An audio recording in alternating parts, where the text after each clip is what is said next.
Hey, how's it going? It's the Game Dude! Yes, I am a gamer with a bad attitude. Yeah. Anyway, it's raining, which sucks. Actually, no, it doesn't suck. It's awesome. I'm singing in the rain, just singing in the rain. Well, you heard me talk about Game Dude, and you heard me talk about him again, and again. And now, here we are. In my previous videos, I've covered the rise and fall of Alexander's YouTube career, the online trolling he received, the events that unfolded in his personal life, and the content he made that is no longer available. Oddly enough, the aspect of Game Dude's legacy I feel I've talked about the least are his actual reviews. Sure, I showed a few clips here and there and spoke about how he'd revised them endlessly, but I never really took a deep dive into how his reviews were structured, presented, and performed. No time like the present, I suppose. Prior to this video, I've tried to stay relatively objective when talking about Game Dude's story for the sake of letting the audience come to their own conclusions regarding the events that took place. This video is going to be a little bit different, as I'll be assessing the content of Game Dude's reviews and giving my personal opinion on the quality of his work. In this video, I'll be covering all 29 episodes of the Game Dude show, as well as looking at the revisions that are available for each one. Unlike my videos on Moral Oral and Nobuhiko Obayashi, I will not be ranking these reviews from worst to best, mostly because the quality of them vary depending on which version you're watching. I should note that Game Dude made a few off-the-cuff reviews for games such as Sonic Adventure and Jak and Daxter in his vlogs, but I don't consider those to be part of the Game Dude show, so I'm not covering them in this video. Game Dude's reviews have been re-uploaded onto many different channels. For the sake of this video, I'm going to be looking at 3 channels in particular which are hosting this content. The first channel is Game Dude Classics, which as far as I can tell has the earliest available versions of Game Dude's reviews. The second channel is Game Dude 8899, which hosts much of his revised content. The final channel is simply called Game Dude, which like I stated in my original documentary, I believe was run by Alexander himself, due to this channel deleting and re-uploading the videos like Game Dude did. It should be noted that none of these channels have every one of his reviews on them, so there won't always be different versions to compare, and there are a billion more revisions that are unfortunately lost to time. However, I still think that there's enough for us to work with to take a solid look. I have 3 questions in my mind that I want to answer with this expedition. 1. Are Game Dude's reviews as bad as his critics and commentators made them out to be? 2. Which version of each available review is the best? And 3. What could Alexander have done to improve his reviews in his career? I'll be answering these questions as I delve into each review, as well as giving a conclusion at the end of this video regarding my overall thoughts. With all that in mind, let's get into it and watch some Game Dude reviews. Sonic 06 I feel is the best first episode that Game Dude's show ever could have had. Not because it's an original idea, but because I can't think of a game that represents the angry reviewing scene of 2008 better than this one. Admittedly, it does have a lot of material to work with for a satirical video like this. First, let's talk about the review itself. Sonic 06 is low-hanging fruit, so it really isn't hard to come up with legitimate reasons as for why the game sucks. Game Dude spends a lot of time criticizing the characterizations and the design of Sonic and Tails, as well as the overabundance of characters, both of which are legitimate points against the game. I will say I think he rambles about the characters for a bit too long, though. The biggest problem with Sonic 06 is that the game is an unfinished mess. The characters are a secondary criticism to that. Thankfully, the second half of this review does focus much more on the controls. Another issue with this video is you can kind of tell by watching the review that Game Dude didn't play much of the game, or if he did, he got bored of writing/taking notes. Most of the criticisms he gives are for the first few levels. I guess in a sense AVGN's review of Sonic 06 didn't fare much better, but I digress. Game Dude has a monologue about how the appeal of the Sonic games have lost their charm over the years. This is a big theme of Game Dude's reviews. He often looks at the later games in popular series to demonstrate how they lost their touch over time. He even admits to this in the Game Deals interview. And my videos are, they're pretty much for all those that just had to suffer so much when their favorite, classic stars just, started to suck. And I haven't seen any videos really that, rip apart like Conker's Bad Fur Day and like the newer Star Fox games. And I see all these comments of, others that are just annoyed. So I figured, you know what? Maybe I'll I'll rip these games to shreds.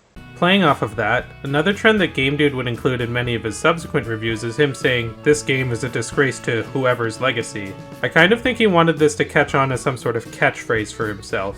Kind of like how he wanted, "Hey, how's it going? It's the Game Dude," to become a catchphrase in his vlogs. This game is a disgrace to the Hedgehog's legacy.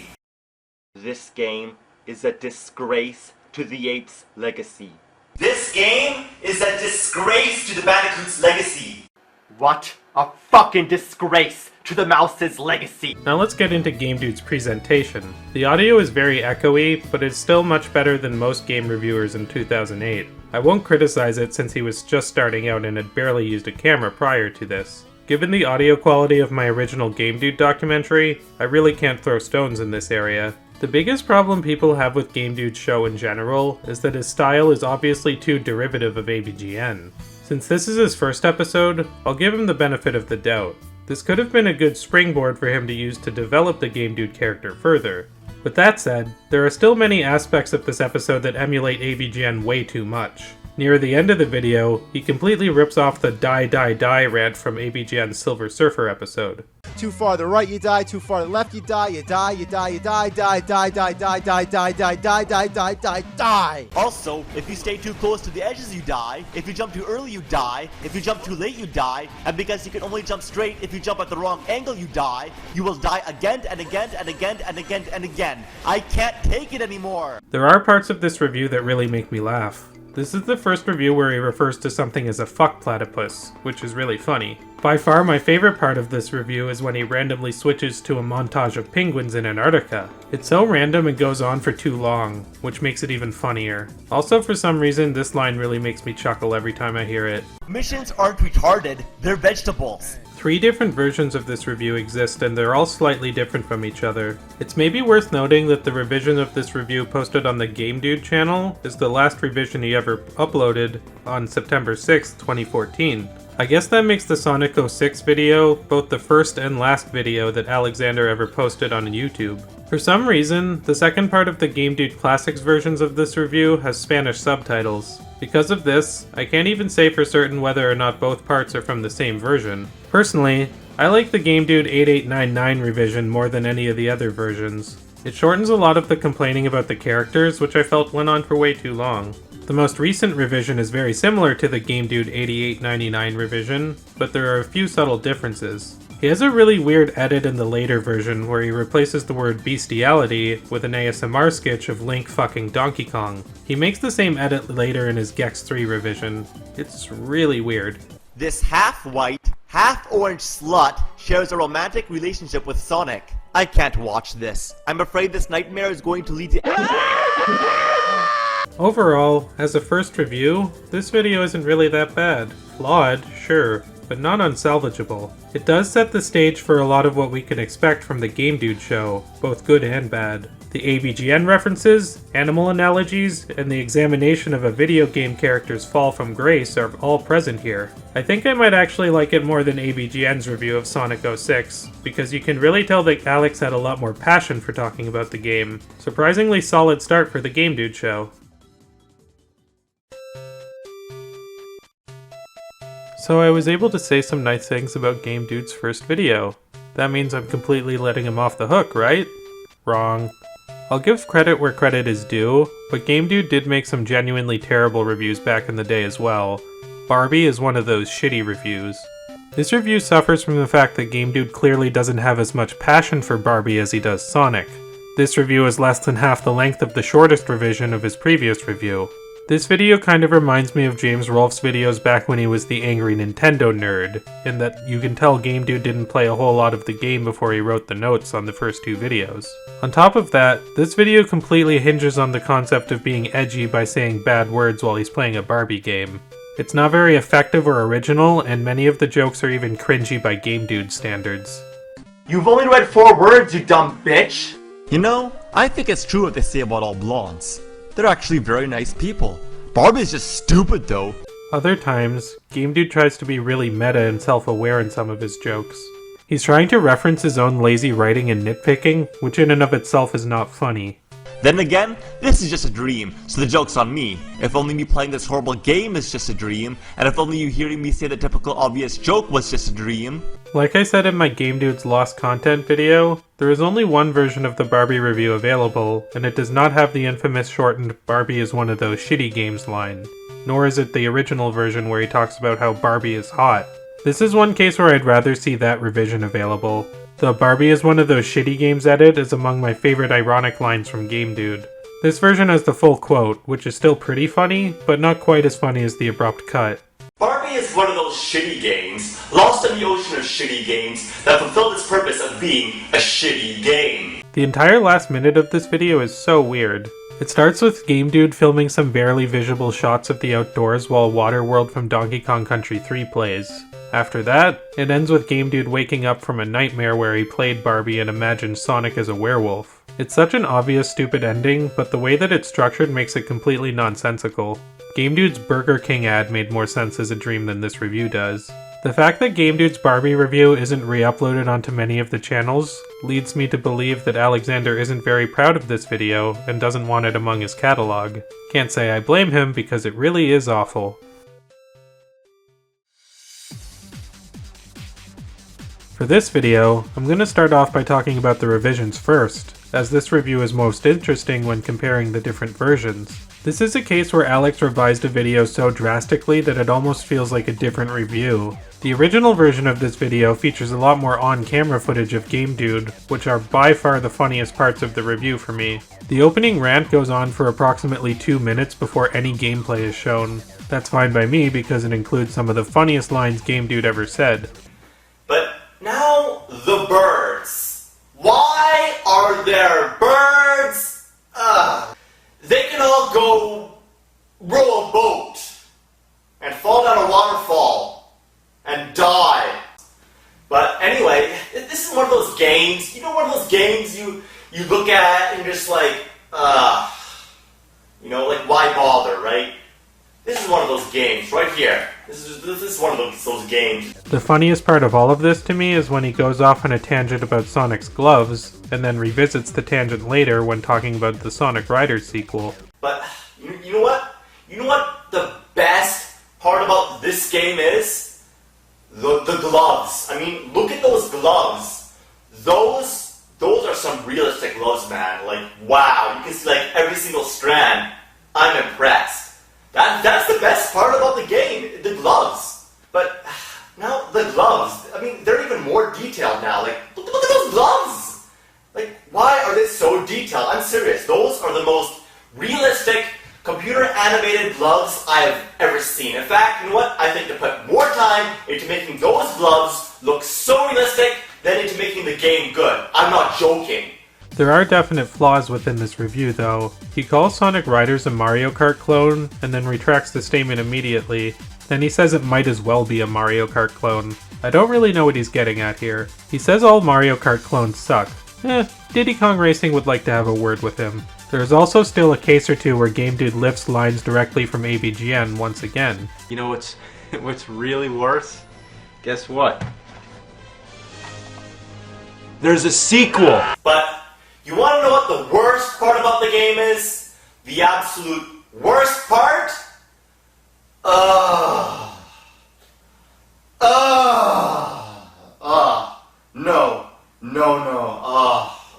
Man. There's a sequel! The Game Dude 8899 revision is technically better as a review, since it goes into much more detail about the game. However, the Game Dude Classics video is so much more funny to me that it actually makes for a much better experience. I'd say the original Sonic Riders review is among the funniest reviews in Game Dude's catalog, for the long rambling monologue specifically.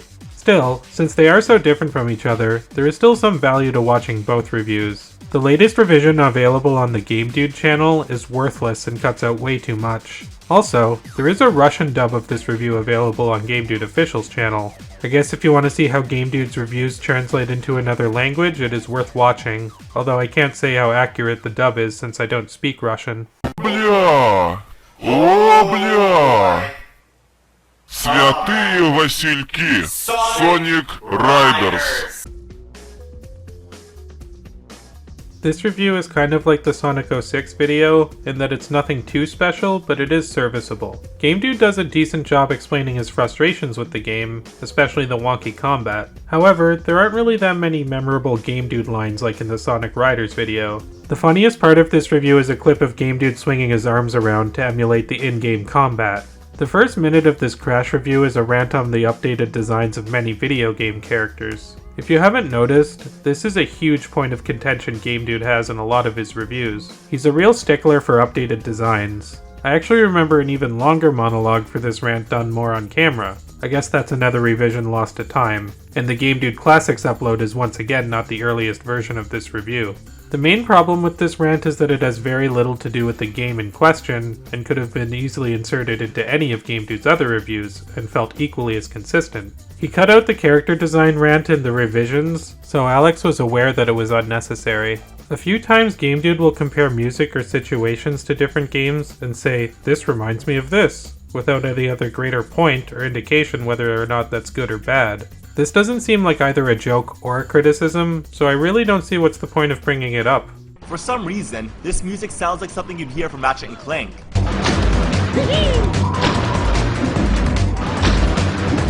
The Game Dude 8899 revision doesn't flow as well as the original review. It feels really chopped up, and the points that he's making don't segue into each other as well. The second revision has the same problem as the first one, but even more so.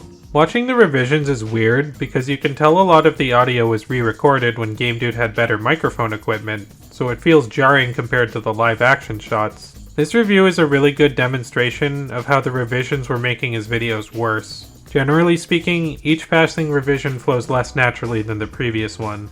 The review also ends on a cliffhanger which suggests the next episode will be Spyro the Dragon. Every indicator I've found suggests that the Mario Kart and Smash Bros videos came before he did the Spyro episode. This is why it's so hard to map out Game Dude's reviews in order of release date. Sonic the Hedgehog, meet your new best friend. What are you laughing about, Spyro the Dragon? You're next!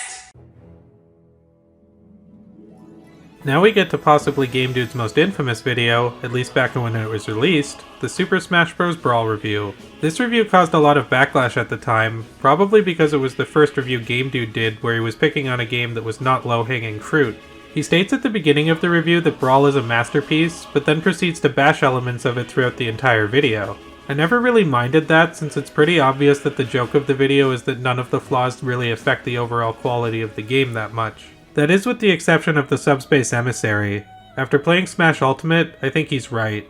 The World of Light is what the Subspace Emissary should have been. Anyway, for me personally, this is one of my favorite episodes of the Game Dude show, particularly the later revision. It includes so many classic lines, including probably my favorite Game Dude quote of all time. Is he doing what I think he's doing? I don't believe it.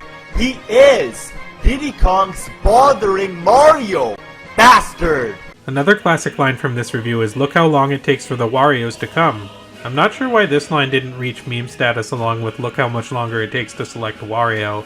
I actually find the line from this review to be even funnier than the latter line. Look how long it takes for the Warrios to come. Hurry up! Finally! Like every other review, this one is not perfect, especially the original version. In that version he goes for a minute-long rant about how the Pokemon trainer should have been Ash Ketchum. This rant is extremely long and unnecessary, and in the revision, he wisely sums up the entire rant in one line. But wouldn't it be cool if the Pokemon trainer was Ash? On that note, this is another interesting review when we look at the different versions which are available. Technically, there are two versions of this review available, both on the Game Dude Classics channel.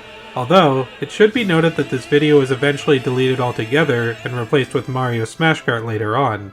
I view Mario Smash Kart as its own separate video, so I'll talk about that one later. As stated in my original documentary, this was one of Game Dude's most revised videos, and the only one I can think of where he actually went the extra mile and refilmed it. The original review shows Game Dude wearing the dress shirt he wore in many of his early episodes. The second one shows the black and white striped shirt that he wore in many of his later reviews. In the commentary he made to the user Boomstick, Alex comments that the reason he dropped the dress shirt is because he felt it was emulating ABGN too much. He's not important. Alright, criticize the dress shirt right now. Do it. Do it. First thing you should have said was, drop the dress shirt or something like that, because that definitely is emulating the angry video game nerd too much. You should have criticized that. I feel like I've referenced the Boomstick commentary in every video I've made about Game Dude so far, and once again, I feel like it's worth bringing up. The Boomstick commentary is a commentary over the original review of Brawl, not the refilmed version. However, it is not the same edit of the Brawl review that is currently available on the Game Dude Classics channel. See how this gets confusing? In this commentary, Game Dude criticizes his Brawl review while quote-unquote defending himself against Boomstick's accusations. He was really not proud of his original Brawl review, which is why he put the effort into refilming it. Another video I've referenced prior is Asalieri's reviewing a reviewer episode about Game Dude. This video is worth bringing up again because it contains some commentary over one of the Lost Brawl revisions. In this one, Game Dude replaces the famous line, "Diddy Kong's bothering Mario," with "Diddy Kong, you fuckface, why are you fucking Mario's face?" What was that? Diddy Kong, you fuckface. Why are you fucking Mario's face? Once again in the commentary to Boomstick, he explains why he removed that line and replaced it with the other line. Bothering Mario? You couldn't just make a generic Diddy Kong's humping Mario No, because that would be generic. Diddy Kong's humping Mario, it doesn't work, because Diddy Kong doesn't have a dick. So how could he be humping Mario? He couldn't. So the only logical explanation is that he would have to be bothering Mario. You know how many have commented that they love that joke? So many have, alright? And I sided with you, actually. I replaced it with a generic joke. I said, Diddy Kong, you fuckface, why are you fucking Mario's face? Nobody liked it more than the other one. The other clever, alright? It goes against your initial expectation. You expected me to say that generic humping joke, but I deceived the audience and did the complete opposite, alright? It's also worth noting that in the refilmed version of his review, he adds on to the Diddy Kong joke with a line about Super Monkey Balls. For some reason, his delivery of this joke gives me David Lynch vibes. He is Diddy Kong's bothering Mario! Bastard! Or maybe Mario's just a big fan of Super Monkey Balls.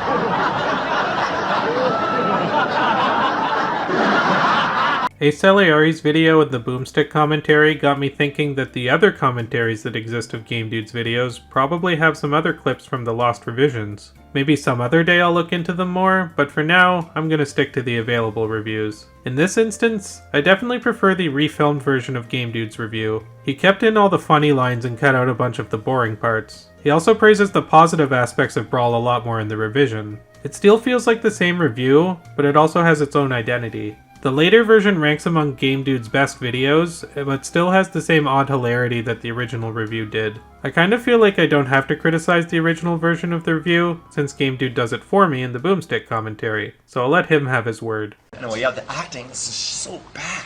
Stars when he doesn't even have a name. When he doesn't even have a name! Oh, man. It's so annoying. That dress shirt, I mean, really, that's too much. There is only one version of this review available. As stated in my Lost Content video, this isn't the earliest version of the review I remember. Watch that video for more on that. A quote on Game Dude's Encyclopedia Dramatica page states that he felt the Mario Kart review was awful. This led to him cutting it down to about 15 seconds and then tacking it on to the end of his Brawl review. Later he would remove both versions and rework them into Mario Smash Kart, as stated previously. Was Game Dude right about this review being awful? Sort of. As a review, this episode really sucks. At least in the Brawl review, Game Dude's made some legitimate points about online play in Subspace Emissary, but here, none of the points he's making carry any weight. Once again, he spends so much time criticizing the characters instead of the gameplay. A lot of the criticisms are either completely ridiculous nitpicks or totally inaccurate. He criticized the later Mario Kart games, particularly Double Dash, for having too much character variety, which is really weird to me. Alexander stated at one point in his Lost Mario Kart commentary that he retracts this point and thinks character variety is a good thing. However, that won't stop me from making fun of his points in this video. Like, we don't need Rosalina, Daisy, Baby, Peach, or even Pauline, because Peach is by far the best, so all Mario needs is her. Remember Toadette from before? I sure don't. All we need is Mario, Luigi, Wario, Bowser, Yoshi, and Peach. That's it! And maybe Waluigi. First off, Peach is like the worst princess in the Mario series, so I'm glad that I can play as Rosalina and Daisy instead. Also, I do remember Toadette from before. I guess Alex didn't play Paper Mario. Eventually, the Mario Kart games would introduce really lame characters like Pink Gold Peach or Baby Rosalina. Those characters deserve to be criticized, but the characters in Double Dash work perfectly within the game. This review also contains a big rant about how Miis don't belong in the Mario universe. I wonder what Game Dude would think now that there are Zelda, Animal Crossing, and Pac-Man characters in Mario Kart as well. With that said, this is one of Game Dude's best reviews from a humorous standpoint. There are so many memorable lines, including the Twitter favorite, Look how much longer it takes to select Wario. What a pointless, minuscule inconvenience, not even worth mentioning. Why are so many of Game Dude's funniest lines about Wario? As much as I love that line, in my opinion, not only is it not as funny as the Wario line from the Brawl review, but it isn't even the funniest line about Wario in this review. And if Wario's humping the cart, who's steering? Another huge aspect of this review is how much Game Dude analyzes how everything on Peach Beach looks like a dick to him. This is another case where the joke goes on for way too long, and that kind of makes it funnier in a weird way. There's the giant pink arch that looks like a giant pink dick, and is it a coincidence that the map is also dick-shaped at the exact same time? It's Little Mermaid all over again, times 2 in a row. How did this happen? Were they looking at porn magazines while making this game? What a load of bouncing grasshopper shit. What's arguably even funnier than those lines to me is how Game Dude includes a minute-long fail compilation at the end, which is so stupid but it really makes me laugh. This makes me wish Alex got into Let's Plays before he dropped off of YouTube. Yoshi, you ignoramus! Ah, Junior Boy, you ignorant anus! Ah, crappers and cheese. I said crappers and cheese. Well, now I'm fucked.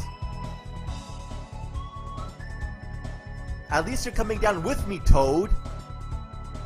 Why? As utterly stupid as this review is, it redeems itself in the humor department. If you can watch this video without getting frustrated by the extremely idiotic criticisms, I think you'll have a really good time with this one. Finally, the long-awaited follow-up to the cliffhanger from the Crash review. This is probably going to be short because I don't feel super strongly about this review one way or the other. It ultimately isn't anything that special, and it feels more like an excuse for Game Dude to check off more of the AVGN-isms that he hadn't already. For example, he does a damn compilation, which is from the AVGN Atari 5200 episode. Alex's delivery and facial expressions make this part of the review really funny in my opinion. Damn.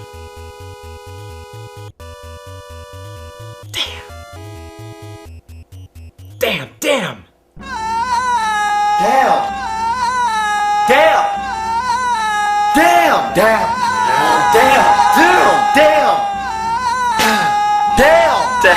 Make it stop! Butt Twister! This is another review where Game Dude criticizes the design for several characters, particularly the Dragonfly Sparks for looking too much like a human. He also criticizes a character from B-Movie for looking too much like a human. This is so dumb because in the movie, the character is an obvious parody of Larry King. Also, why are we talking about B-Movie all of a sudden in a Spyro review? I think this was before B-Movie even became a meme. A few times in this review, Game Dude says and does certain things which I can't even tell qualify as jokes or not. The review starts with the song Puff the Magic Dragon playing. I guess because Spyro is a dragon? Is this a joke? If so, the connection isn't really very funny or clever. Other times, Game Dude creates setups which don't have any punchlines that pay them off. Hey, ugly ape guy. Ape guy? Yeah, he's definitely an ape. Game Dude at one point praises the game for having a magical dream-like atmosphere. If you watch a lot of Game Dude's reviews, you'll realize he says this a lot about games that he likes. It's about as common as him saying something like, "It's a disgrace to this character's legacy." Now some areas do retain a wondrously mystique and dreamlike atmosphere, and look how the sunlight behind the oval clouds and the dreamlike background shines over the simplicity of the reflective ice while the incredible dreamlike music plays and the classic Mario Kart flag approaches from the distance. All the levels have an imaginative, whimsical, dreamlike atmosphere to them, but Iceland is fucking dreamlike beyond your imagination. As for the revision, it pretty much feels like a shorter version of the original review. There's nothing important cut, and it doesn't flow any differently. It feels unnecessary like most of his revisions. I guess I prefer the original, but like I said, I don't really feel strongly about this review. There are some funny moments, but this is mostly forgettable, especially when compared to the previous 2 episodes of the Game Dude show.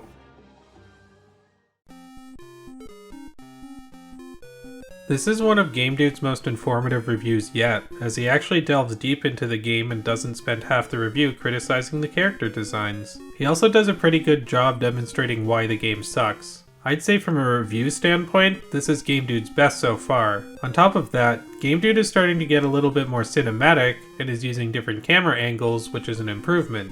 He also has gotten better with lighting, as you can see in contrast with his last review. This is the first review where Game Dude introduces a running gag of going to open his door and meeting another character. He would implement this in a few other reviews such as Kirby, Donald Duck Goin, Quackers, and Alvin and the Chipmunks. This gag is so stupid that I kinda like it. I don't really understand the sketch in this one though. Rocky blows a gum bubble which apparently blows up in Game Dude's face before he and Bullwinkle say a line. Maybe this is a running joke in Rocky and Bullwinkle I'm not aware of, but if that's the case, it doesn't really work without the context. Humor-wise, this review has a lot going for it too.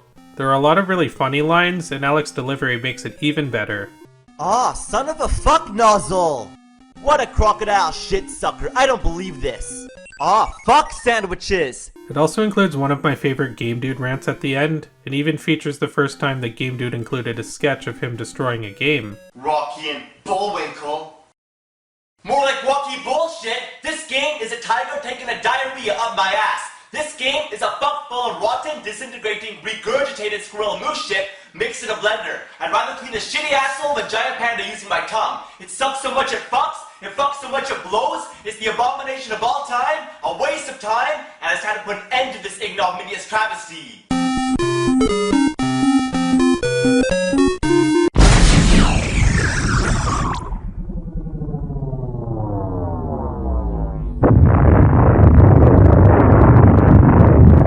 The Game Dude 8899 revision cuts out the rant at the end, and that's about it. Not sure why, that rant felt like a good climax. The second revision cuts out not only the rant at the end, but the destruction of the game. Again, why? Beyond that, a lot of his revisions don't even change the joke or the delivery, but they do change the image on the screen. But you know the rule, classic stars, shitty game. But you know the rule, classic stars, shitty game. This is why so many people hated his revisions, as they basically changed nothing important or significant. The best version of this review is the original by far. I'd actually recommend it as a pretty good episode of Game Dude. This is another review I have barely anything to say about. This episode really hinges on the fact that you saw ABGN's Teenage Mutant Ninja Turtles review. Game Dude references directly at several points. I remember an older version of this review with more on-camera portions. That isn't in the available revisions though, so I can't comment much on it here. Game Dude opens his video by showing a sketch of him trying to make a few Ninja Turtle toys stand up but can't. I have to say, I had some of these same toys and it was never hard at all to get them to stand up properly. Either he has a faulty toy or he's doing an unfunny bit. Probably the latter. So, quick update on that last point. I actually found one of those old Ninja Turtles toys that I had in my parents' basement because I'm visiting my parents right now. So, let me demonstrate to you how hard it is. See? I'm a little high right now and that was still no problem, so there you go, Alex.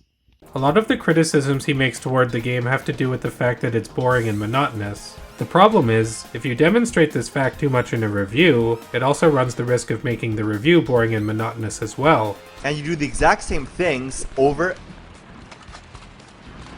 and over and over and over and over and over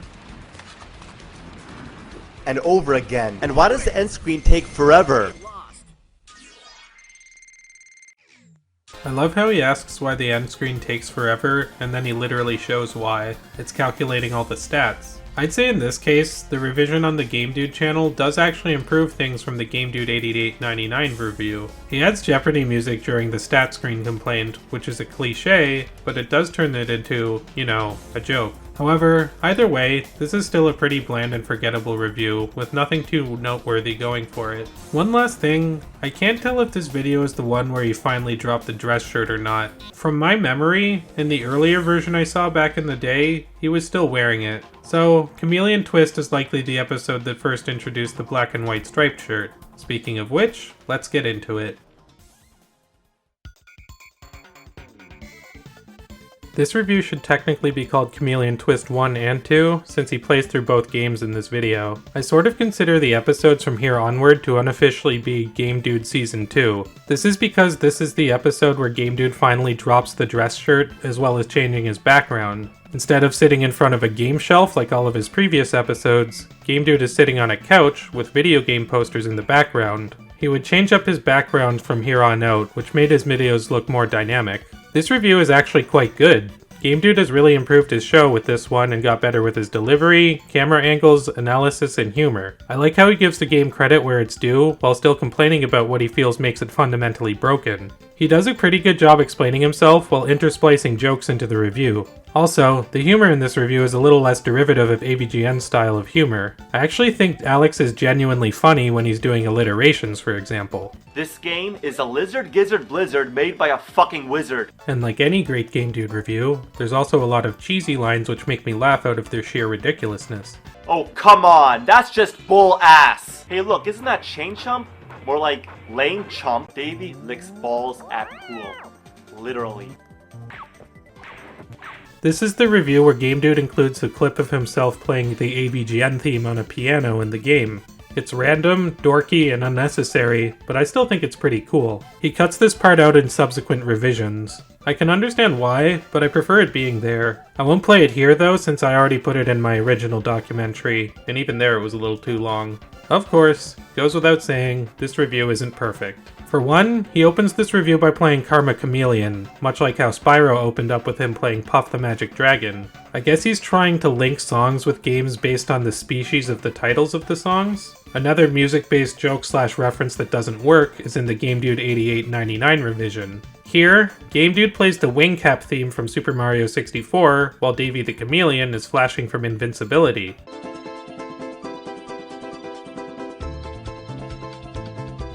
Shouldn't he be playing the Starman theme instead of the wing cap theme? He didn't even get the reference right. Some of his criticisms are pretty silly too. He calls the story of the game a shameful ripoff of Alice in Wonderland. First off, Game Dude shouldn't be throwing stones with calling anyone a shameful ripoff. Secondly, the game makes it pretty clear what it's referencing, and Alice in Wonderland is a public domain story. Would Game Dude criticize The Matrix for using elements of Alice in Wonderland too? You take the red pill, you stay in Wonderland, and I show you how deep the rabbit hole goes. What a shameful ripoff. The revision feels very similar, but he cuts out a lot of the jokes and the parts where he praises the game, I guess in an attempt to make the review angrier. Just because you're a quote-unquote angry reviewer doesn't mean you can't praise games as well. That's why AVGN has made reviews about games he enjoys, such as Mario 3, the Castlevania series, Contra, Earthbound, Ghosts and Goblins, Zelda 2, and Chex Quest, among others. The last revision on the Game Dude channel has a really weird ending not in the other revisions. That part is kind of funny because of how random it is, but it doesn't save the revision from sucking. I prefer the flow of the original review, as usual. These revisions are more great examples of Game Dude taking an actually pretty good review and butchering it more and more with each passing revision.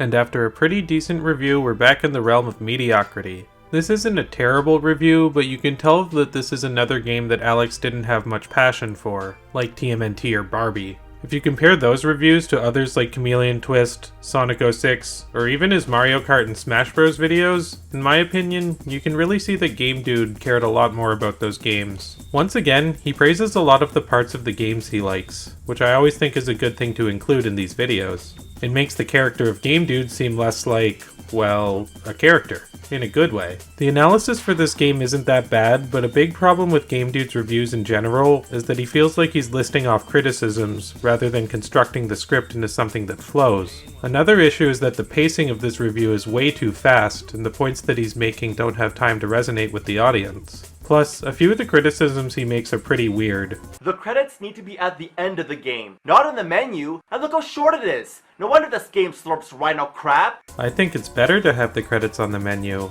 A few other games I know do this, and I prefer it to having them at the end. There's no rule that says credits need to be at the end. In fact, standard for older movies used to include credits at the beginning.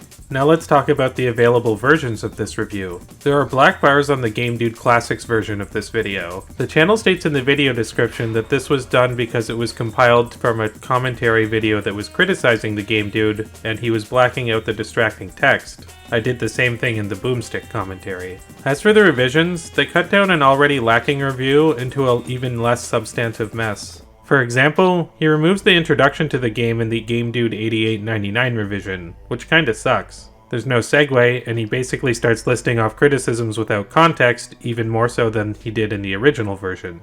The revision on the Game Dude channel puts the intro back in, which makes it an improvement over the Game Dude 8899 version. I'd say stick to the original version with this one, but even then, this is a pretty mediocre review. And after entering the realm of mediocrity, we once again get to a truly awful review.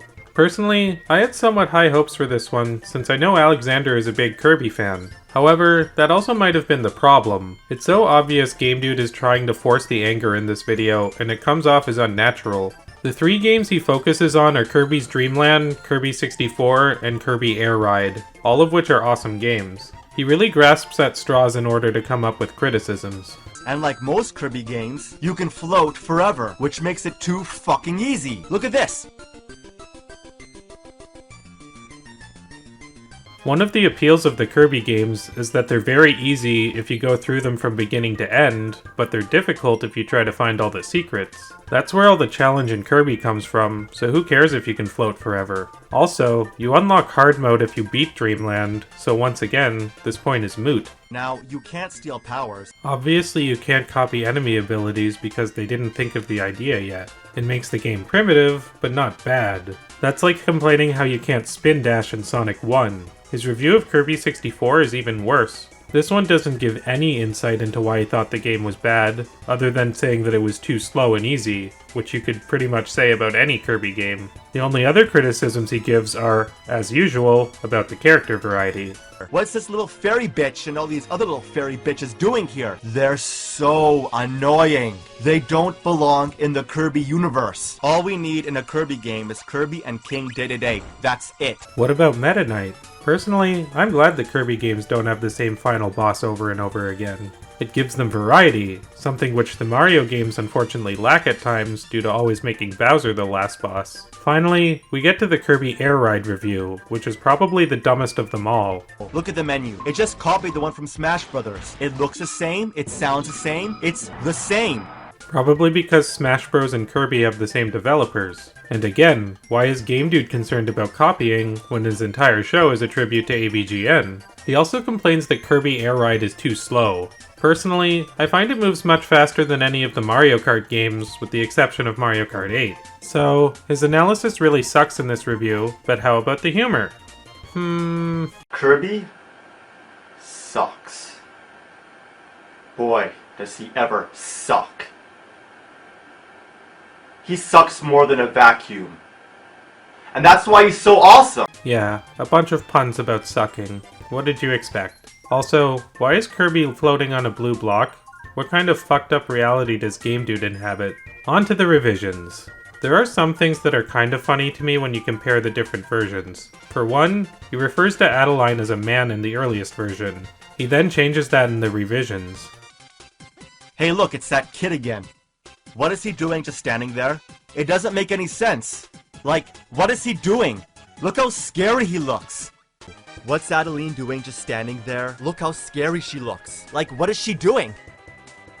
Another thing that's interesting is that the revisions do actually offer some content that was missing in the Game Dude Classics version.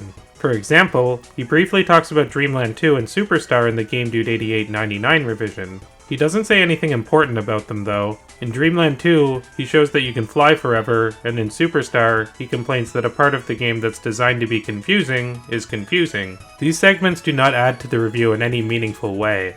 There's also a shot of Game Dude burying his face into a super mushroom pillow. That leads me to believe the review on the Game Dude Classics channel is not the first Kirby review that was available and is probably a revision itself. The final revision on the Game Dude channel is a total mess. Once again, it cuts down on an already bare-bones review. I guess the best version of this review is the Game Dude Classics one, but they're all pretty bad. This is easily one of Game Dude's worst reviews so far.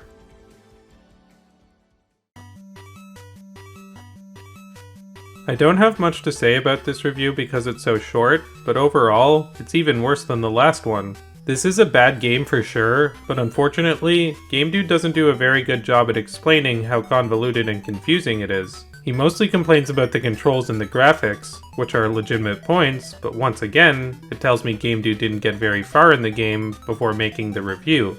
I stated in my original documentary that the original review of Bill and Ted was made without him knowing it was based off of a movie. The two versions of this review that are still available are not that review, since they both use clips and references from the film. I have no doubt that that is why this video feels so short and butchered. I wish the original review was still up, because it would probably be unintentionally unique and funny to see Game Dude review a game without the knowledge of what it's based off of. Even when he uses the clips from the movie in this review, it feels really cheap and forced. What the shit is that fuck? Maybe it's a shitty game. Your game sucks. Really? Game Dude couldn't find a corresponding clip from the movie, so he had to put text next to the phone booth instead? That is really lame and lazy. The revision on the Game Dude channel is less than a minute long. It feels so disposable and even more butchered. It's pretty obvious what happened to this review once you find out the backstory of how and why it was created. Hopefully the quality of Game Dude's reviews pick up again, but these last 2 or 3 have been really bad.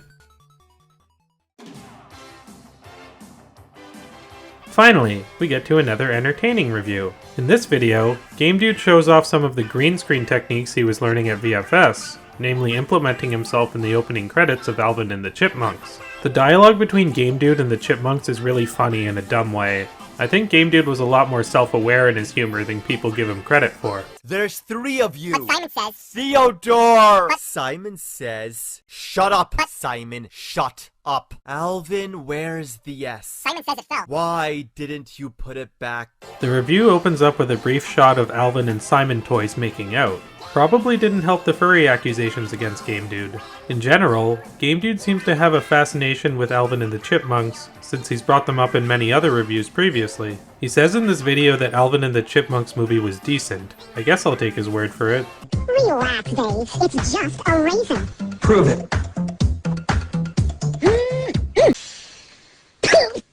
Dude, you owe me big time. By far the funniest part of this review is Alex's acting. He comes off as unintentionally creepy, which makes watching him in this instance really funny. At times it reminds me of his acting in the Sun and Darkness short film. Alvin and the Chipmunks? Alvin and the Chipmunks.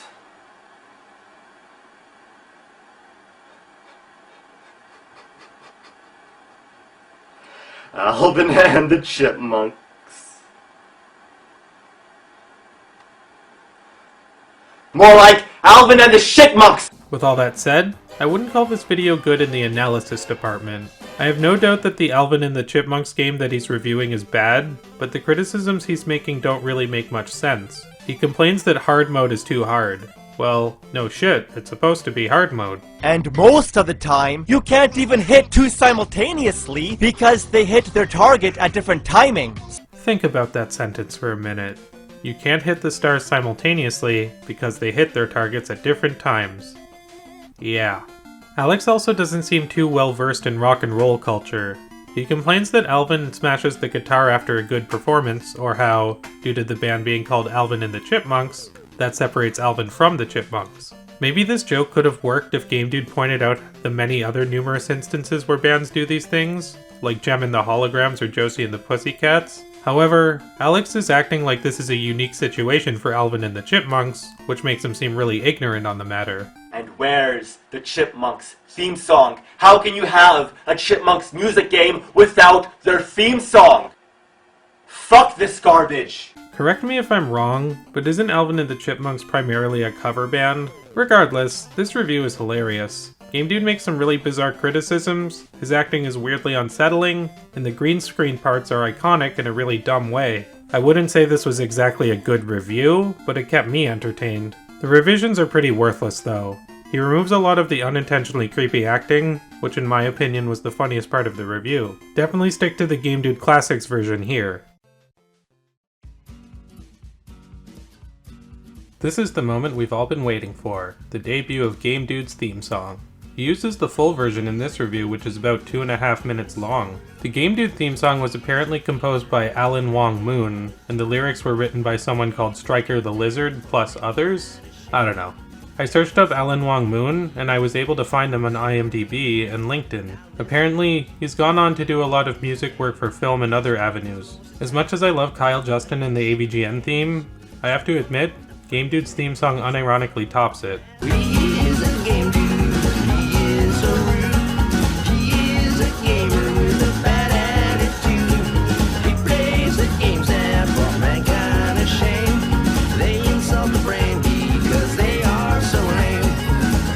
With that out of the way, let's finally get into the review properly. This is by far the longest Game Dude review so far, clocking in at over 20 minutes. Granted, that's partially because the theme song was 2.5 minutes long, but still. It's also one of his best reviews because you can tell that he's passionate about the games he's talking about. There are so many classic Game Dude lines in this video, and it also includes arguably the most famous image of Game Dude. Look at me, I'm Donkey Kong! It doesn't end there. This review is chock full of many other great lines which I also definitely think deserve meme status. I'd have more fun letting a gorilla hammer coconuts up my nostrils! Check this out. Am I seeing what I think I'm seeing? Are you kidding me? I don't believe it. Look! 2 Donkey Kongs! Game Dude's acting has admittedly improved ever since his early reviews, and a lot of his mannerisms are really funny. He's also gotten a lot better with his lighting and sound quality. On top of this, the review is surprisingly in-depth by Game Dude standards. I like how he goes into the legal dispute of Donkey Kong's name, as well as bringing up the shitty ports of Donkey Kong and Donkey Kong Jr. on Atari and Intellivision. Very well informed. Although, the quality of these reviews vary from game to game. For example, the Donkey Kong Jr. on Atari and Donkey Kong Jr. math reviews are really good. He does a great job explaining why those games suck so badly. Aw, shit! I meant to put 9! Guess what? You can't go back to correct a mistake. If you mess up once, you have to start all over again. Can't fuck around with this math game. Now, in order to restart, you have to complete the equation. But if it's going to be wrong anyway, then what's the point of completing it? I understand your frustration. On the flip side, his Donkey Kong 3 review doesn't explain what he doesn't like about the game. Also, Deadwing Dork said it in his stream about Game Dude, but it does do a disservice to Donkey Kong Country 2 and 3 to pop them in for a few seconds and then move on to the next game. Donkey Kong Country 2. The Thornbush levels are fucking dreamlike.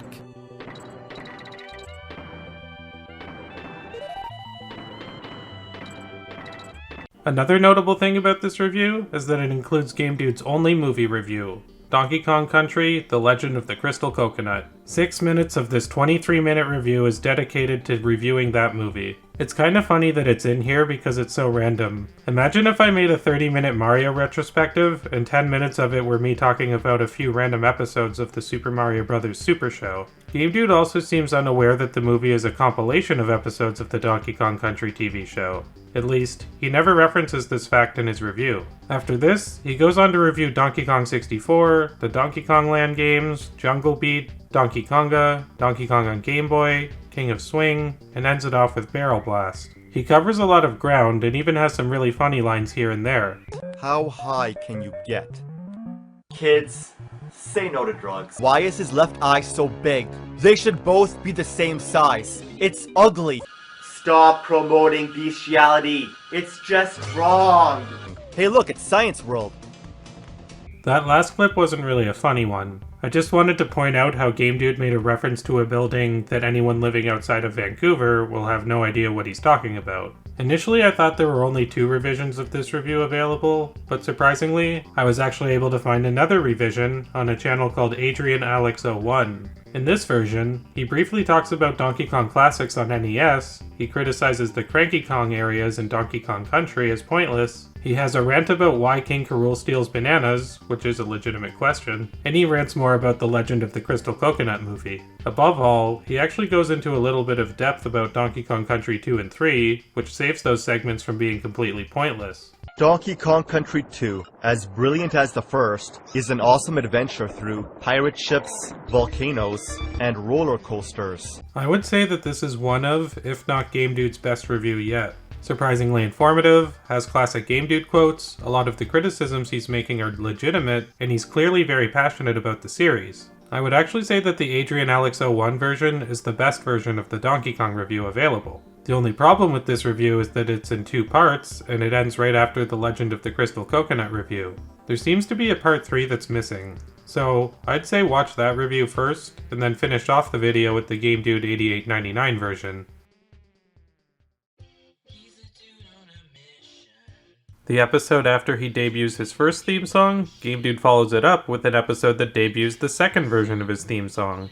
A lot of people say the second theme song sucks. I personally don't think it's that bad, but it is a huge step down in quality from the first one. The fact that it debuted literally 1 episode after the first theme song leads me to believe that they were probably both written around the same time.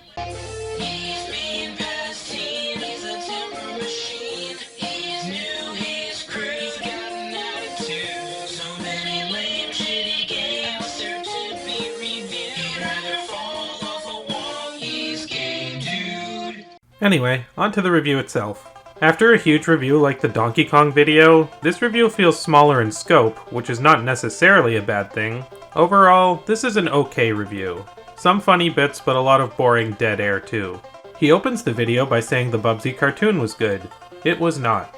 He also repeatedly uses Bubsy's catchphrase, "What could possibly go wrong?" over and over again. It failed here just as much as it did when it was supposed to be a catchphrase for Bubsy. This almost feels like early Nostalgia Critic level of trying to turn something into a meme by repeating it over and over again. Well, maybe not that bad. Bubsy is another case where Game Dude didn't get very far into the game. While his reviews have improved in a lot of areas, Game Dude doesn't seem to have evolved past playing some games for only a few minutes and then writing a review based off of that. Same could be said for his reviews of Bubsy 2 and Bubsy 3D. Also, as a side note, he forgot to include Bubsy in Fractured Furry Tales on the Atari Jaguar. This review does have some redeeming points, however. Despite the "what could possibly go wrong" joke not working, Game Dude does make some pretty funny jokes here and there, even if they are really weird. It would make more sense vacuuming the dead skin cells off a Parasaurolophus playing poker on a pogo stick. I just don't know what it is about these games. I mean, playing them makes me feel like I should be doing something so much better with my time, like running into a forest and grabbing beavers to file down their teeth to save trees. In his Bubsy 3D review, he does make good criticisms. Then again, it would be pretty incredible if he wasn't able to make legitimate points against that abomination of a game. He actually does sound really pissed when he talks about the controls. At least that makes Alexander's acting better than Chris Bohr's, who never came off as genuinely angry to me. I just can't stand these awful controls. I mean, they're so bad. The revision cuts out some of those weirder jokes, but not that many. Other than that, the revision is very similar, with the biggest difference being that he changed the Game Dude version 2 theme song with the Game Dude version 1 theme song. I guess Game Dude didn't like the second version of the theme song either. I'd pick the original version to watch since it was the debut of the version 2 theme song and is significant for that reason. Although either review is about the same in overall quality, to be fair. Yo! Woolies, my enemies! Let's bop 'em! He needs to get his tongue! Oh, I just got that joke. Bubsy's a cat and he needs to get his tongue. Haha. Like the Donkey Kong review, this is another one of Game Dude's big blockbuster videos that runs over 20 minutes and gives a retrospective on most of the Star Fox series. As much as I like the Donkey Kong review, I feel like this one surpasses it. This might be Game Dude's best review yet. A lot of very funny moments, and he's surprisingly in-depth while looking at the games. I would go as far as to call this review pretty damn good. This is a great example of why, despite having missteps here and there, I feel people may have been exaggerating how bad Game Dude's show really was. This was a review where Game Dude actually taught me things about the Star Fox series that I didn't know at the time. I had no idea about the Star Fox game on Atari or the comic book, so it was really cool for him to bring them up here, even if they don't have anything to do with the Nintendo series. Even when doing his analysis of the games, Game Dude is on point here. His Star Fox Adventure review gives the game credit where it's due, while still criticizing what he doesn't like about it. He also goes pretty in depth with the problems he has with the story, even if some of his criticisms are questionable. You start the game with Crystal, a fox with boobs. Cause, you know, female foxes have boobs, like Minnie Mouse. What? Minnie Mouse doesn't have boobs. I think Alex may have been spending too much time on DeviantArt. On that note, this is another episode where the acting is unintentionally creepy, which makes it funnier. I really like how it opens up with Game Dude staring down the audience. In fact, throughout the entire review, Alex is so hilariously and uncomfortably close to the camera. He also progressively gets angrier throughout the video, especially in the Star Fox Command review. I really like how he escalates it. Part of why the faces he's making are so funny in this review is because they pop up when I'm least expecting them. Alex really should have done more horror shorts. The Star Fox box sucks ox cocks. He's reviewing box art now. Maybe this is a precursor to Alana's box art reviews. Seriously though, I do love it when Game Dude does alliterations. Something about his fragmented delivery really works for them. There are a lot of really funny lines in general in this review. Star Fox insult. More like Star Fox assault. Everything looks the same.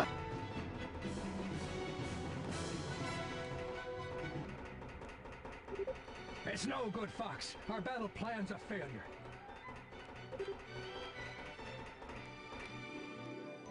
The ending of this episode, where it shows everyone riding the shit train, proves that Alex was at least taking the knowledge he learned from his digital design course and applying it to his reviews. Good on him for trying to improve himself. This ending is oddly satisfying, at least compared to the abrupt endings of most of his other reviews. Don't know why the shit train flies through the air, or why the shot lasts an entire minute though. Oh well, maybe I don't need to know. He cuts down his shit train joke and uses a different shot of himself in the revision.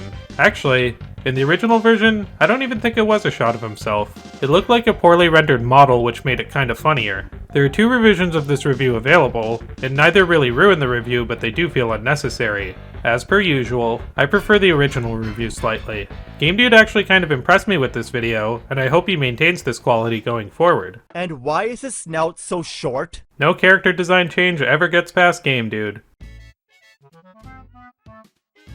Well, my hopes got dashed quickly. This review is pretty bad. It is at least somewhat comprehensive looking over the few Conker games that there are. Unfortunately, he does make a lot of really stupid points against the games, and he doesn't do a very good job at reviewing them. There are some funny moments here and there, I'll admit. Alex dancing to the Conker music is kind of adorable, even though it is very brief. There are also some pretty cheesy lines which make me kind of smile in that way that Game Dude only could. You know, Rare hasn't made that many shitty games, so I'd like to think of this game as a rare piece of shit. They tried to make an already badass Psycon, badass for Xbox, but instead made them bad and ass. But beyond a few standout lines, this review fails. Half the review is complaining about Conker's Pocket Tales. I find these parts to be mostly really boring, and the criticisms don't land at all. When you stop for a while, this music plays.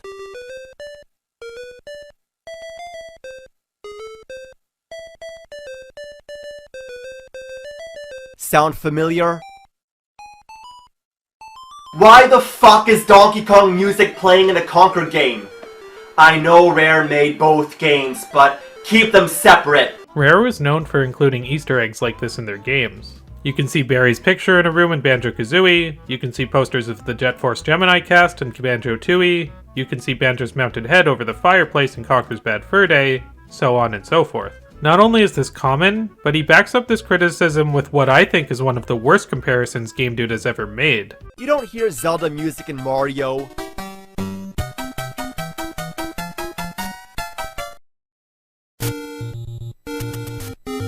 You definitely do hear Zelda music playing in Mario, and Mario characters have shown up in other Zelda games like Link's Awakening. What's even more hilarious is that the example he gives for this joke is from Super Mario Bros. 3. In Super Mario Bros. 3, you can get the flute, which is an item from the original Zelda, and it plays the same song that was in the original Zelda. Any way you look at it, this criticism doesn't hold up under any scrutiny.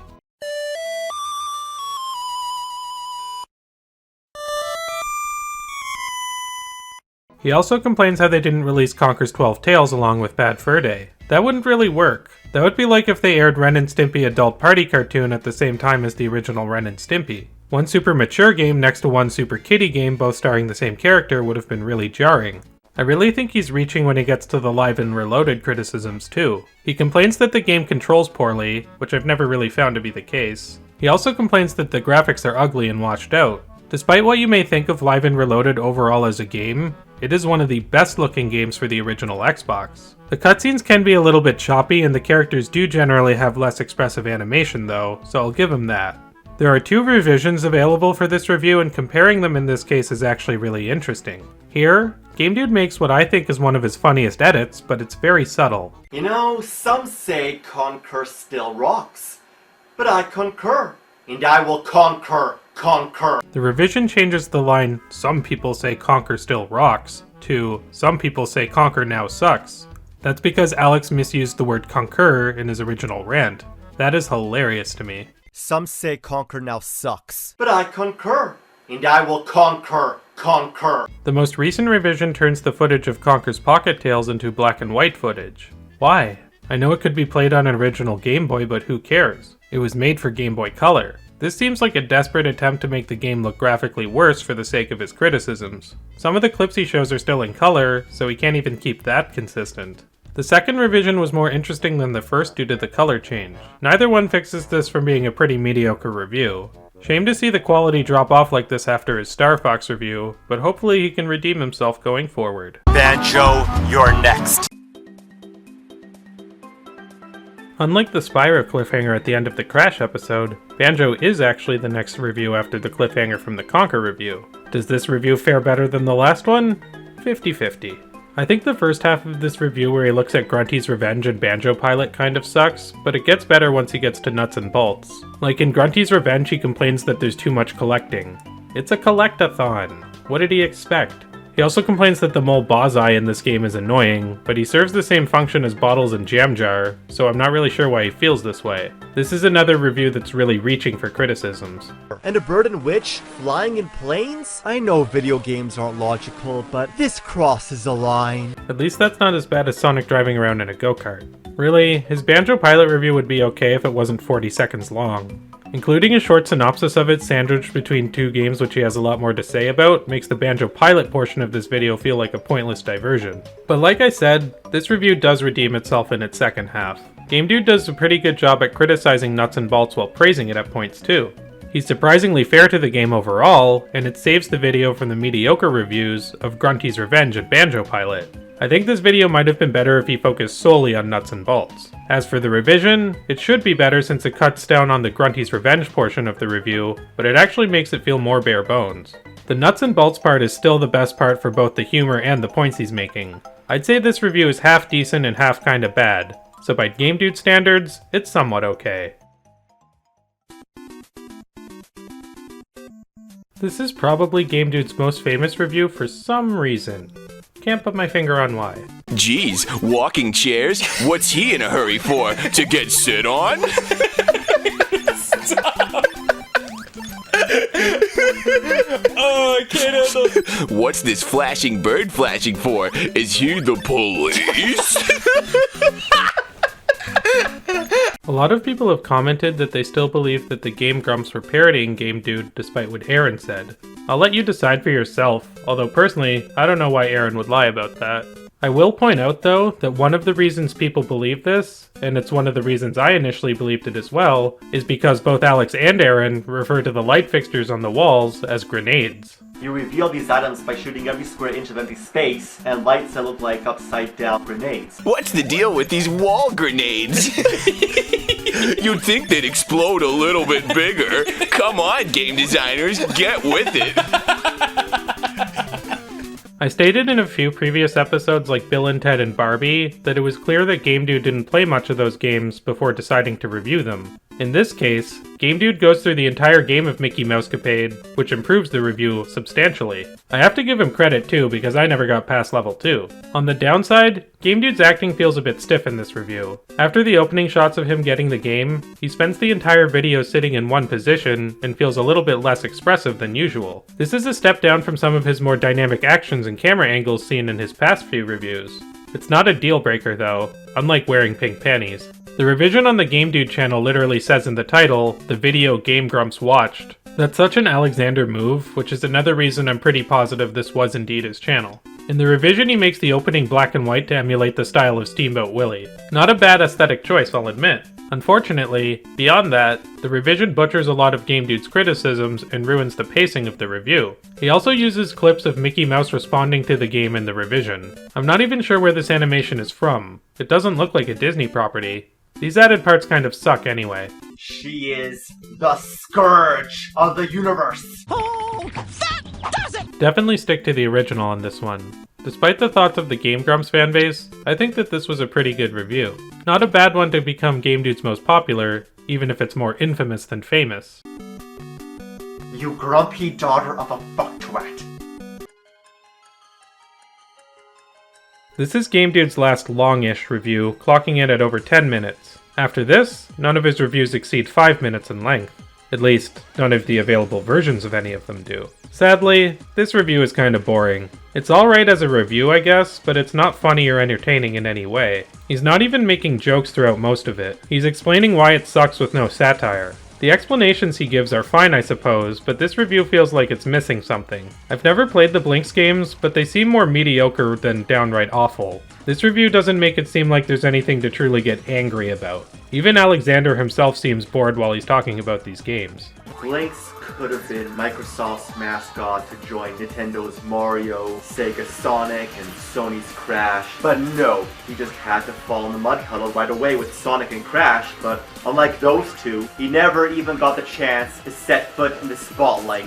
There are some funny close-ups of Alexander's face, but even those aren't as over the top as some of the close-ups in his other reviews, like Star Fox. I also find it funny how Game Dude criticizes the human/animal relationships. He really doesn't seem to be a furry despite people's accusations. Once again, I'll let you decide for yourself. The review ends with a really weird pan-up shot of him outside, kind of like the Star Fox review ending, but with less purpose. I was expecting him to destroy the game or something.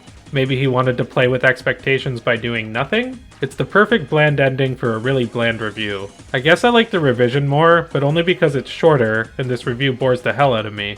There's a reason I always forget about this review when I rewatch Game Dude. Game Dude made a Dr. Seuss review almost entirely in rhyme. He beat the nostalgia critic to the punch on this one, who did the same thing in his review of Jim Carrey's How the Grinch Stole Christmas. This review is kinda fun. Short, digestible, and the rhyming surprisingly works with Game Dude's style of writing. I've commented on how in the past Game Dude has done a really good job with alliterations, so it kind of makes sense he would do a decent job here as well. He did do a better job than the nostalgia critic for whatever that's worth. Still, while the rhymes Game Dude makes aren't bad, this review has problems in other areas.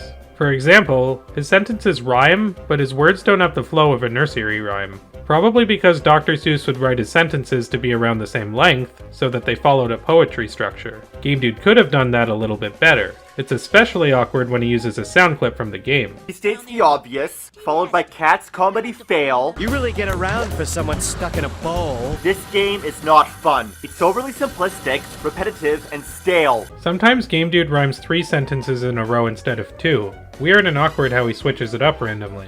On top of that, a lot of the criticisms he levies towards the game are really criticisms of the movie. He says the cat looks scary, and he complains about how the characters don't rhyme in the game. The characters in the movie didn't rhyme either, and anyone who watched the movie knows how scary Mike Myers looks in that costume. The book is a legend, the movie is okay, but I do not like this movie game, I must say. If the movie was okay, then why are you indirectly criticizing it throughout the entirety of this video? Plus, the movie is pretty fucking far from okay. Apparently Game Deals donated this game to him according to the end credits. I guess after the interview they hosted, this was their contribution to his show. There is a revision of this review technically, but the only thing it changes is removing the Game Dude theme song. Why remove the best part of your entire review show? Either way, this is a decent, if not very impactful review that's at least a unique entry in Game Dude's catalog. Two offbeat reviews, one after the other. One rhyming review, and one almost entirely done in questions. Actually, this isn't really a review, but it is a very funny episode of Game Dude's show that includes some of his best lines. If you take his criticisms at face value, then it can be very frustrating, and it's true, he does make some very weird points. However, I think this is kind of in the spirit of the video, and it wasn't supposed to be taken seriously at all. The review is supposed to be a bunch of nitpicks, and it's very clear with that intention more so than a lot of his other videos. Why a storybook? Why barely any touch control? Where's online? Why are the toads not Wario and Waluigi? Why is the control so stiff? Why can you fly so far and skip half the game? Why are these games chronologically illogical? I explained the backstory of this review in my original documentary, but for a quick basic recap, this review is a combination of new footage of him criticizing the Mario games, as well as re-recorded lines of things he said in his Smash Bros. And Mario Kart reviews. He made this video to replace those previous two reviews because he wasn't satisfied with them. When I was younger, this is the video from Game Dude me and my friends would watch and quote the most. It almost seems like a parody of himself, constantly asking why instead of reviewing the games. So many classic lines, not only new to this video, but also implemented from his Mario Kart and Smash Bros. Reviews. Even though he doesn't appear on camera in this episode, his delivery of his lines is even better than it was before. Is he doing what I think he's doing? I don't believe it. He is! Diddy Kong's bothering Mario! Bastard! And if Wario's humping the cart, who's steering? There's only one version of this review available. Then again, this review is a new review combined with revisions of two other reviews, so I guess that depends on how you look at it. In any case, Mario Smash Kart ranks among my favorite videos from Game Dude by far. But even so, these games rock.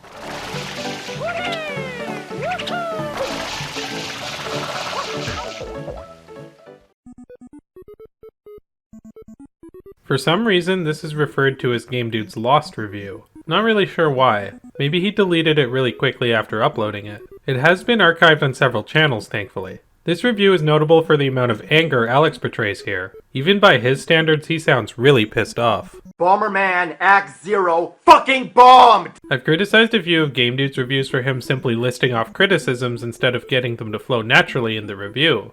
In this case, it actually kind of works since he's so angry in this review that it does seem natural for him to just be hurling insults. This game does look really awful. It was a good choice for Game Dude's show because it really is a fall from grace for Bomberman. You can hear him becoming more unhinged as the video progresses, especially with the rant at the end. This game is an odiously heinous nightmare that damns the universe into eternal abasement. Its stupidity explodes retarded monkey brains. I'd have more fun sucking so much elephant ass I turn its anus inside out and over my head. What a crapper full of fucking planet pussy! Never heard him yell so much. I'm not sure why Game Dude was so pissed in this video. Maybe he just got done from using his TLC tugger. Also, this is a small point, but what's with the baseball cap he's wearing? Game Dude never wore a hat like that in any of his other videos, so this is really random. Still, this review is worth watching due to Alexander's delivery being so much more scathing than normal. Pretty entertaining, I must say. I said Bomberman Act Zero was a really great choice for Game Dude's show. Felix the Cat is a terrible choice since the game is actually pretty good. Thus, this is not a very good review. Once again, it really seems like he's reaching to criticize the game so that he will be in character. It kind of feels like when AVGN reviewed McKids. There's really nothing wrong with Felix the Cat on NES, aside from maybe the fact that it's too easy. Game Dude does bring this up, but beyond that, there's nothing else really worth criticizing about it. This is only a one-player game. But that's good, cause who would want to play this piece of shit with you? That might as well have nothing but ice levels, cause the control is so fucking slippery. It's ridiculous. These criticisms are very general and could be applied to any review. The control is not slippery at all, except when it's deliberately so, like when Felix is on ice. There's exaggerating for comedy, and then there's grasping at straws. This review firmly feels like the latter. Plus, the jokes he's making are really weird, even for Alex. They'd give me a worse headache than being in a room filled with 100 overly high-pitched singing cats while sunlight glares through all windows.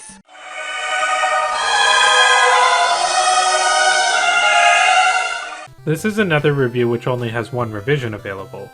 I'm happy about that because it means I don't have to rewatch it and compare the differences. Even though this review and Mario Smash Kart are uploaded on 2 of the channels, the versions are the same. There are some funny moments in this video, but not enough to save the review or make it stand out as anything special. You might realize my summary for Game Dude's episodes are getting shorter. I don't have as much to say about a 3-minute review as opposed to a 20-minute one, so my bad if it feels like I'm breezing through these. We only have a few episodes left to go though, so let's keep it moving.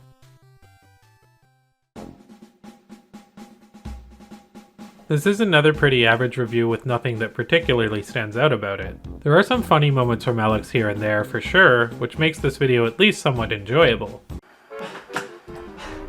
Foxy horses! Gex 3 isn't a terrible game. It isn't great though.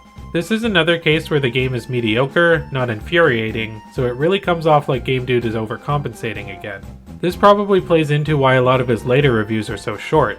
It seemed like Game Dude was improving for a while with the Donkey Kong and Star Fox videos, but now he's on a decline. A lot of the criticisms he levies towards Gex 3 makes it seem like Game Dude is unaware that the Gex games are parodies of movies. Why does Gex sound like Austin Powers? Let's get ready for the ultimate gecko weapon, baby! Yeah! Why a Christmas level? Regular snow ones are always more charming, and unlike here, usually retain that whimsical, dreamlike atmosphere. Having a Christmas theme level makes more sense than a regular snow one, because there are a shit ton of Christmas movies. It's not trying to retain a magical dreamlike atmosphere, as Game Dude seems to think all games should. A lot of the criticisms Game Dude makes in this review seem to be more personal aesthetic gripes rather than genuine flaws. First of all, humans do not belong in cartoony, anthropomorphic universes, especially realistic ones. I guess Game Dude never watched Space Ghost Coast to Coast, SpongeBob, Aqua Teen Hunger Force, or any other cartoon that combines live action with animation for humor. Game Dude sounds both really depressed and really angry at different points in this review. Maybe he was becoming more like the character he created. He definitely did afterward when he went out ranting on the beach. Bottom line, stay the fuck away from Gex 3! There is a revision, but the differences are pretty minor, as is the case with a lot of Game Dude's shorter episodes. It's a few pointless and unnecessary changes, such as showing a different part of the opening cutscene with the same audio. I'd stick with the original. Either way, this isn't one of Game Dude's worst episodes, but it's far from his best either. Another really middling entry.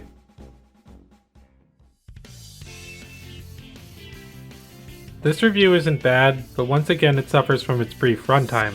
I don't think Sonic Heroes is a terrible game, but it does have a lot of problems worth delving into. The points he makes against the game are pretty legitimate, such as the never-ending repetitive levels, the bad physics, the annoying voice acting, and the glossy character designs. However, due to the length, this video feels like a basic overview. I definitely think he could have gone into more detail about it instead of spouting out one-liners. Sonic losers! Why? Because Sega hates you. Does he say shit rock? Shit rock. It's also worth pointing out that he's playing the game on PS2. That's like the worst version of the game by far, and it explains why he's having such a problem with the controls. I spoke earlier about how Game Dude uses Jeopardy music a lot whenever something is taking a long time in a game, like in his TMNT and Bubsy reviews. Even back when Game Dude was making videos, this was a huge cliche. If Game Dude had made this Sonic Heroes review somewhere between episodes 10 and 20, which is when he was putting the most amount of effort into his videos, I think it would have been really good. As it stands, it's still not a bad review. There is a revision, but it doesn't really change anything noteworthy. It's possibly worth noting that this review marks the final appearance of the Game Dude theme song. It is absent in the final 2 Game Dude episodes that follow this one. Now that's a sonic boom! I complained how many of the reviews prior to this one were getting way too short. This review, and the one that follows, are only a minute and a half long each. Remember when AVGN's videos were on game trailers, and he would upload trailers for the reviews onto his YouTube channel? That's what this feels like. It's so short that Bare Bones doesn't even begin to cover it. With that said, this is not a bad video. Even with its length, there are some really funny lines and acting from Alex.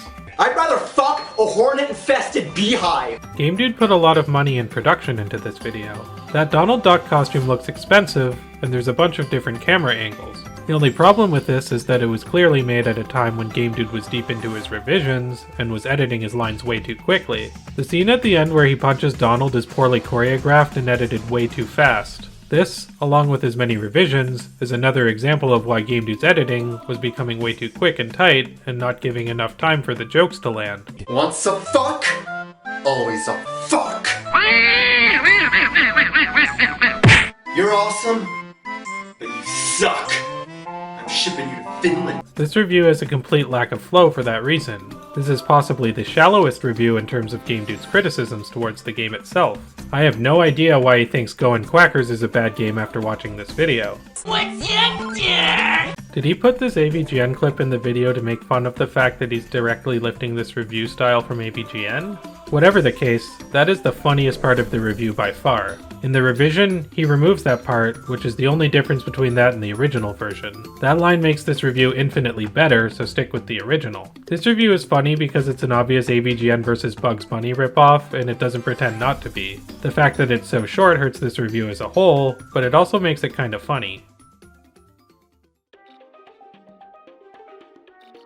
This is the final episode of the Game Dude show, and boy, did he leave on a whimper. If you thought the last review was bare bones, this one is even shorter, and Game Dude doesn't even appear on camera. The only live action portion is a brief shot of the game at the very beginning. He seems to bring up legitimate complaints, but once again, this doesn't feel like much of a review. These last two videos feel like he's reading the notes that you would take as you play the game before you actually structure it into a coherent video. At least the last video redeemed itself a little bit with the Donald Duck segments, but this review has nothing going for it. You should probably explain at the beginning that this game is a port of the PSP game. The only reason I knew that is because I listened to his platformer rant prior to this review where he brings it up. He does bring it up later in this review, but why not open with it to give the video an overall better flow? Flow seems to be my biggest criticism with a lot of Game Dude's reviews. It really is a shame Game Dude ended his show here instead of making something more meaningful. I'd rather drown in a panda orgy. That would probably be a pretty weak orgy since pandas are known to have troubles reproducing. Not even his animal references make sense anymore. Having looked over all of his reviews, I go back to one of the questions I asked myself at the start of this video. Are Game Dude's reviews as bad as everyone made them out to be? My answer to that would be a solid, not really. I can't say all of his reviews were good. In fact, a lot of them are really bland and forgettable. However, were they the bottom of the barrel in terms of internet reviewing as many made them out to be? In my opinion, not at all. Game Dude does make a lot of really cheesy jokes, but at the same time, I do think he was a lot more self-aware in his humor than a lot of people seem to think he was. As the videos go on, Alex's acting and delivery gets a lot better too. I know he was taking a one-year course in acting around the time of making these videos, and it shows. His reviews also get better in the technical department, featuring improvements with audio quality, special effects, and lighting, among other things. As someone who has been on this website since 2006, I've seen a lot worse come and go over the years. A lot of the videos within the angry reviewer genre were a lot worse than what Game Dude was offering on his channel. At the very least, you can definitely tell that Alex was putting a lot of effort into the way he was scripting, filming, and editing his reviews. In fact, if anything, he was putting way too much effort into the production of his videos. One of the other questions I asked at the beginning of this video was how could Alexander improve himself in his reviews? Well, my main criticism with Game Dude, and I know many of his fans at the time would agree with me, is that he spent way too much time going back to make revisions of his work. This was his Achilles heel, and the reason he was never able to grow to his fullest potential. Sometimes the revisions did improve the reviews slightly, but most of the time they botched the pacing and flow of what he was talking about. Even if every revision he made was an improvement over the last one, it still wouldn't change the fact that his fans were seeing the same reviews popping up over and over again in their inbox. This was terrible for Game Dude's channel growth, not only because he was pissing off his fans, but because it prevented the videos from being able to gain a lot of traction and views. If he had learned from his mistakes and applied those criticisms to his next review, not only would the quality of his reviews improved, but he would have garnered a lot more attention. A lot of people criticize Game Dude for sticking too close to the AVGN formula, which is a legitimate criticism. If he had branched off from the formula, he probably would have been able to have his own voice and style and been more distinct. With that said, you might want to think back to the online reviewer ecosystem at the time. Every reviewer with an angry edge was being referred to as an AVGN ripoff by his fanbase, whether the reviews were done in the same style or not. Even people like RMake21 were criticized for this, despite the fact his reviews were in no way similar to AVGN's. I can't blame Game Dude for wanting to play into this rather than avoid the criticism, and it makes it clear to me why he would label his videos as AVGN parodies/tributes. Also at the time, Doug Walker was building a website filled with reviewers emulating the style of the Nostalgia Critic, so reviews following a specific formula were not only common, but encouraged. GameDude may have not cemented himself a legacy as the most original or influential content creator, but in my opinion, he rightfully made his stamp on internet history, for better or for worse. And with that, we come to the close of another video about GameDude. I want to state while this may not be my last video about GameDude ever, I think this is a good way to cap it off for the time being. This is because I've exhausted most angles I could take in looking at GameDude's story and content, plus I want to move on to focus on other topics. I've had a lot of fun dissecting Alex's legacy online, and I want to stop prematurely before it either becomes a chore, or the videos suffer in quality from me dragging it out too long. I put a lot of effort into this video because I wanted to end things off with a bang, so I really hope you liked it. There's always the chance that new information will arise, old lost videos will resurface, or I'll simply get inspired to talk about GameDude in some way, shape, or form again. So consider this the end for now. I hope you enjoyed this ride as much as I did. Special thanks to Hilly and Brand for supporting this channel on Patreon. If you'd like to support me as well, follow the links in the video description to donate to my channel on Patreon or PayPal. Also be sure to like, comment, subscribe, and share if you feel so inclined, and join my Discord server to talk to me and a few of my other subscribers. It's been a real privilege talking to a lot of you recently, and I hope more join in on the fun soon. Until next time, dear viewers.